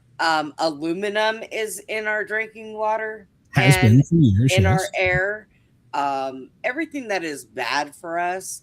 And we're growing our vegetables and stuff. Absolutely into it. It's being absorbed into it. Yeah, of course, absolutely. It's in our blood. It's in our I've probably got particles in my lungs. Who knows? Oh, yeah. Well, you vape, so yeah, you do. You got metal in your lungs for sure. And you smoked. So you probably got fiberglass. So, or you did smoke, yeah. But what is healthy for us? Taking a stick and putting a piece of raw meat over on a fire, burning clean wood. I mean, Chris, yes. Chad he geeks out on that stuff and doing research. He loves it. He does. And I wish he would hurry up and get done with his story on NASCAR. Well, I know right now the show that we're planning on doing, it's going to be a little bit biblical because we're going to bring up the Shroud of Torah and a bunch of other stuff. So there you go. Yeah, listen to Brenda on this show. Yeah, we're doing it, boy. I'll tell you what. All right, Kevin, have a good day. And remember, you can always put me in your ear, listen on Radio X. And in Wednesday nights, 9 p.m. to 11, I do the Sportcat Show where we interview boring people, according to Brenda. So tonight, I got a drag race backup girl, a bug, and I got a vampire author. So this right here, the media didn't really report on this, which I heard the comment and I knew that there was something to the comment, but the media just let it hang out there like a dangling participle. Did Trump really send guns to the Iranian people? And where did they end up? If you remember, he said right when he was saying he was going to blow shit up, he just kind of off the cuff remarked, well, hell, we gave him 1 million rifles. Did he? What? Yes, he made the comment. He made the comment in his claim, and it was just an off the cuff, just like a one little sentence thing, and it just went out there, and the media never picked up on it. But he did say, because I heard it, and I thought he keeps a trolling. No, we've done this before. Do you remember the whole Iran-Contra deal with Reagan and Ollie North back in the 80s? That's what this was. Was it actually for the people so they could defend themselves about to rise they up? Can't. Yes. Yeah, because they can't rise up because they've been told they'll be killed. Yeah. So supposedly he made the comment that we gave it basically, I think, to the Kurds, which just like during the Iran-Contra thing was a terrorist group as well. Interesting. So there is no records and there's nobody asking questions about it. So did he really do it, or was that part of psychological warfare, which he is very guilty of playing? So did he? Will we find out in 50 years? So So, but They'll yeah. come out in some kind of files years down the road. But yeah, well, so but remember the Iran Contra deal. I remember as a kid. Oh my God, that was just go on and on and on about the Iran Contra deal. Jeez. All right. Well, we talked about this yesterday, and this to me gives me the biggest laugh out of any story out of this news cycle. And I want to be truthful. It's very hard to find stories today in the news cycle that don't have something to do with two key words, Trump and Iran. I would rather talk about other stupid shit. But unfortunately, it's hard to find. But we did discuss this yesterday. We talked about the Iranian troops found a pair of American Eagle boxer shorts that was the American flag. And my question yesterday was, I want to know if they were used, want to know what I wanted to know about it. Well, this comes to us as breaking news this afternoon. Once again, it wasn't picked up by mainstream, so I have to, go find this. The shot down fighter jet pilot, what was it? The dude with a concussion, broken ankle, climbed 5 to 7 miles, depending on which story you go with, up a rocky mountain and hid in a cave. And apparently he couldn't use his signal. They have some type of handheld signal device. So he took off his drawers, his boxers, and put them on a stick when he knew the American troops were close by. So in other words, he let them know, here I am. Here's my boxers. Here's the American flag. It was his lucky boxers. So when they were done, they just left his drawers there. This is the best story out of the day. So, yep, he took his drawers off and waved them around like an American flag, and then this is the only thing you're going to find on me. That is the best. I hope this is true. But as far as I've found media-wise reporting, this was the dude, Bravo dude Bravo. It was his drawers, the American Eagle, American flag boxers. I kind of wonder how many people now are going to put their American flag boxers on a stick and stick it in their front yard. The American Eagle sold out of them. Well, yeah, immediately, and I don't know if I've said it on the show, but I wouldn't wear something like that. I wouldn't wear an American flag as my underwear or my swimming trunks. Never have. It's just, I always felt awkward about it. But now that I know a colonel, the dude, used them to save his life, I might just, if the dude can wear them, they're good enough for me. So I guarantee you, remember this story, kids, in case I'm not here. July 4th, that's going to be one of the biggest selling items is American flag boxers in draws. All right, ladies. I'm sorry, I don't know what you're going to do with the thong, but I was going to say, all right, ladies, if you hang a thong on a stick outside a cave to save your life, Glenn will be running around in a thong next. Oh yeah, exactly. And that's what they were telling, that he was there, but he only showed it and waved it when he knew his people were nearby. So it was his, I guess they have some type of flagging notification. Maybe they smelled it while they were coming in. Sorry. Oh, I'm sure it had some skid marks after being ejected. I'm pretty sure it had some skid marks. I'd have peed myself. Hey, never know. But there is the dude. Think about this for a minute. The dude is injured, on the run, broken ankle, concussion. And he thinks about taking off his underwear. Full-bird colonel. In the mountains of Iran, you have a colonel on the move with no draws.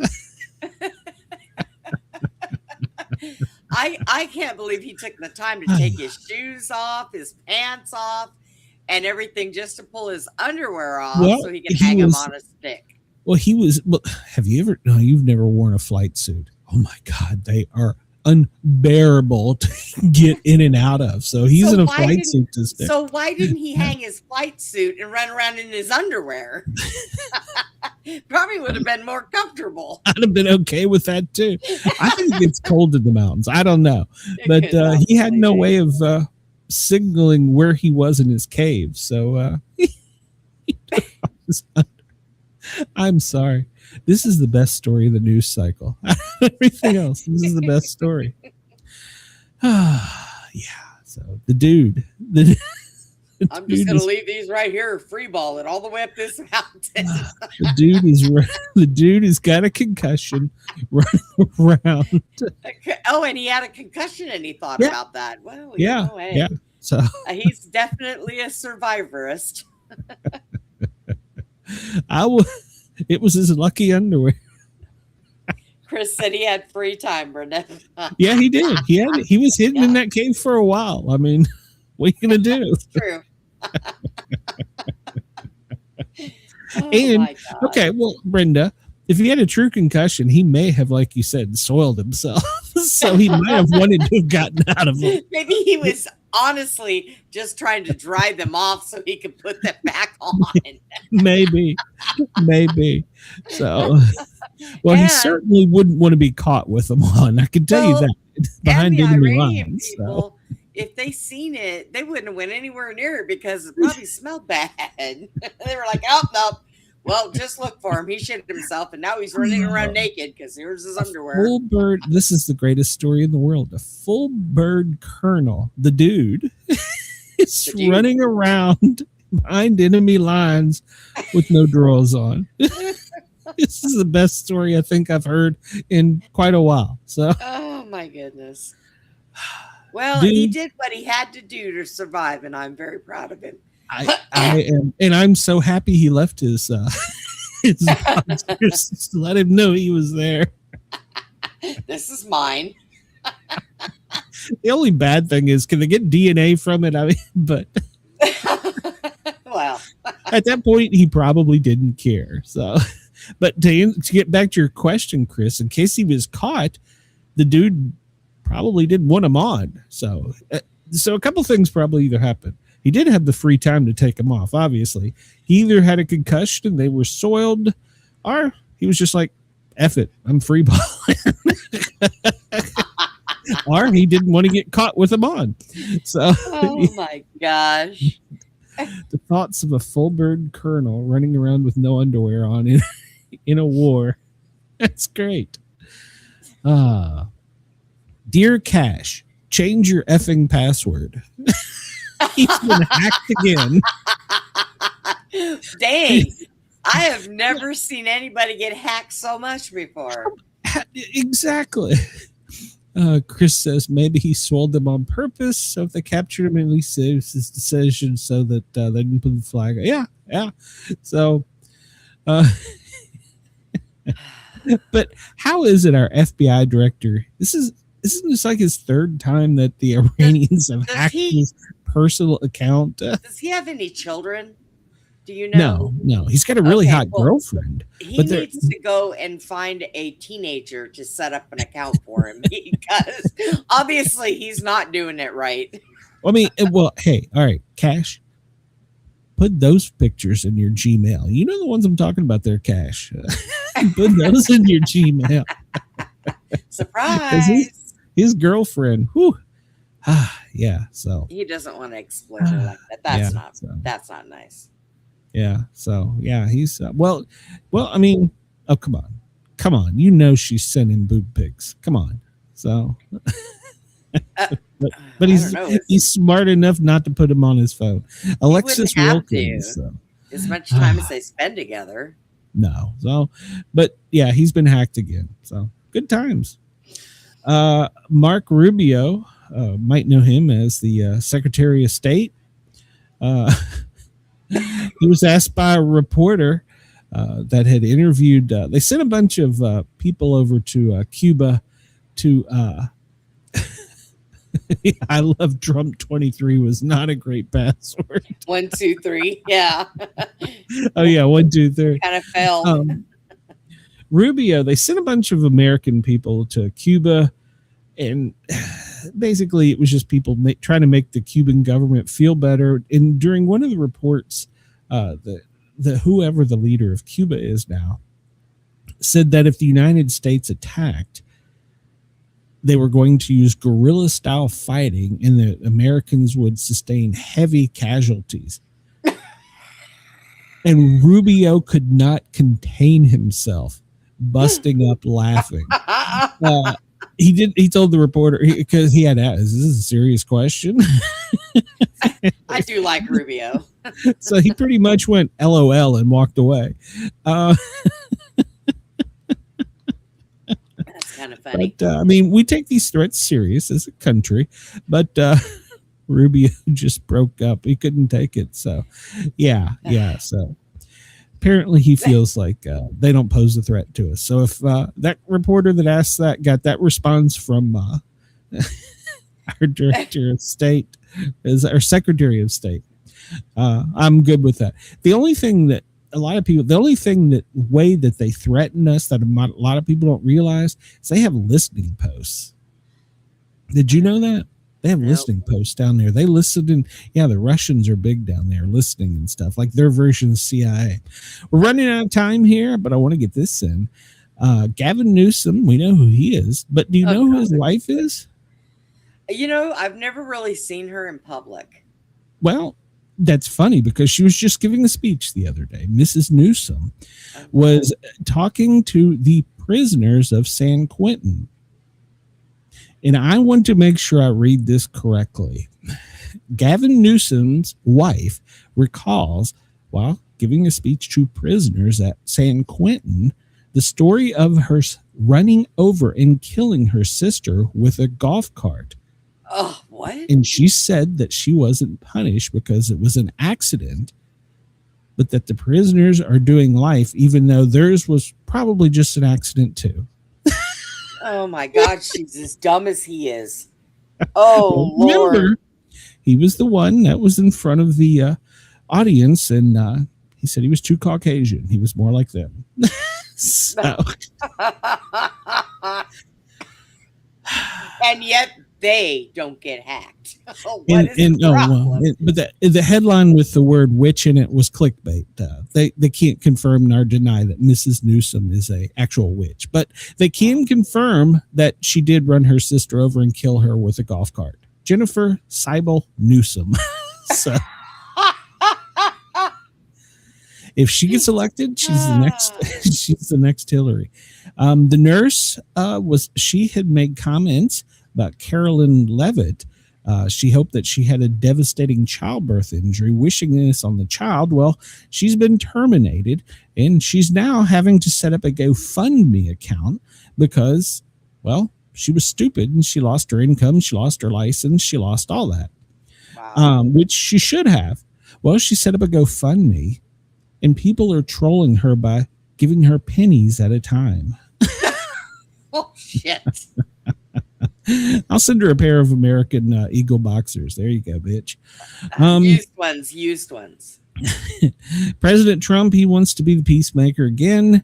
And during the royal visit, rumors are that he's going to invite Prince Harry. So this will make for some interesting times if he invites Harry, because, well, if you follow the royals, the prince and the king, they're not BFFs anymore. So we'll see. No, not at all. Yesterday over the Northeast, there was a visible fireball that traveled 30,000 miles an hour over 117 miles in the upper atmosphere over the Atlantic Ocean, which was visible from Pennsylvania, Jersey, Delaware, New York, Connecticut. So if you saw a bright light in the sky, it wasn't the aliens yet.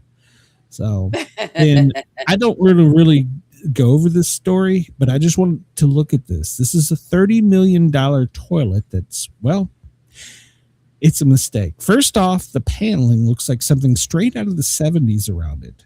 First off. Second off, if I had to sit on that and take a dump, it is just a pipe. It is just a pipe.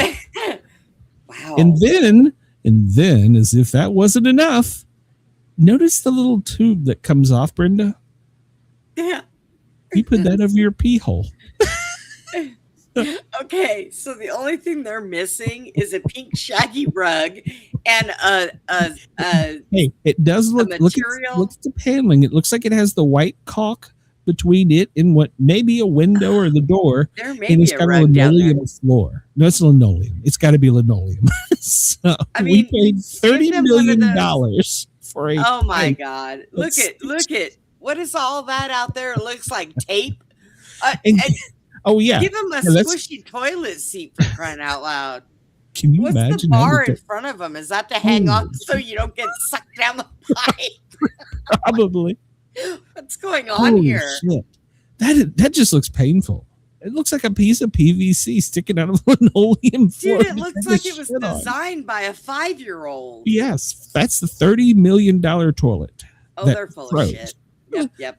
Okay, Brenda, I'm going to ask you a question. I understand how the men would pee in that tube. Would that be awkward for a female in space floating around? Is there an adapter? Maybe? I'm just asking. I don't know. Hover over it? I mean, what is going on here? No, and then that's the other thing. I go in there and I'm in a hurry. Hell, there's no sink to wash my hands.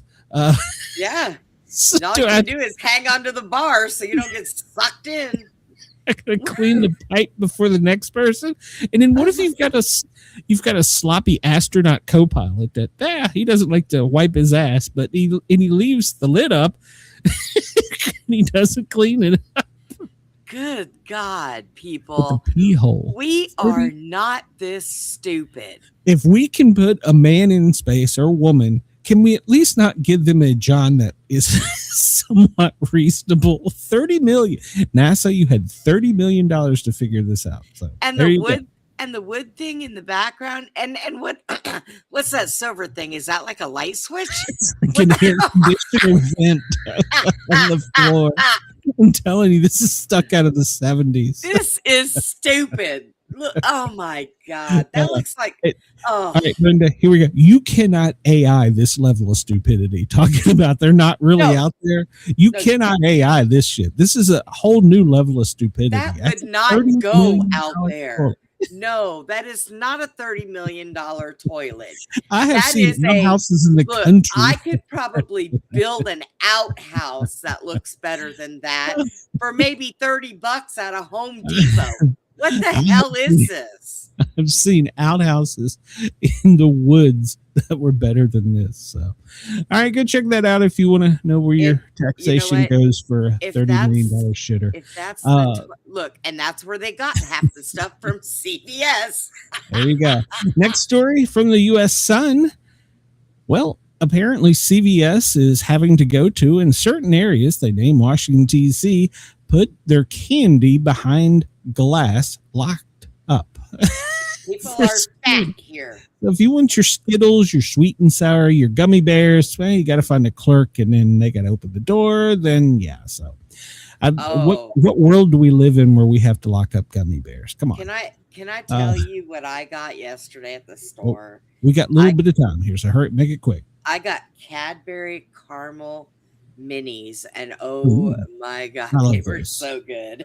They were if you're a sports fan, Walt Weiss, or maybe it's Weiss, is the coach of the Atlanta Braves. And yesterday there was quite the melee during the middle of the game, and the coach ran out onto the field and tackled defensive football player size, the hitter that was punching his pitcher. And it made the internet. It was great. And the headline in this is so correct. Walter Weiss won over Braves country with the Jorge Sawyer tackle. Yes, he did. Go find it on X and look at some of the memes. And apparently they're friends. So maybe they were all just engaged in a big hug. Last story. I'm going to forward this one to you, Brenda, because this goes with the NASCAR stuff. Does Dale Jr., Earnhardt Jr., have a secret brother that they kept hidden? No, well, Brenda said she was done. She wouldn't play NASCAR trivia. If you remember, one point in time, there's a secret brother named Pygmy. Well, according to the brother, Pygmy may not exist. He may have just been a figment of the imagination. So you tell me, did Pygmy Earnhardt exist or not? All right, we're getting out of here. I'll see you boys and gals later. I'll bring Brenda back.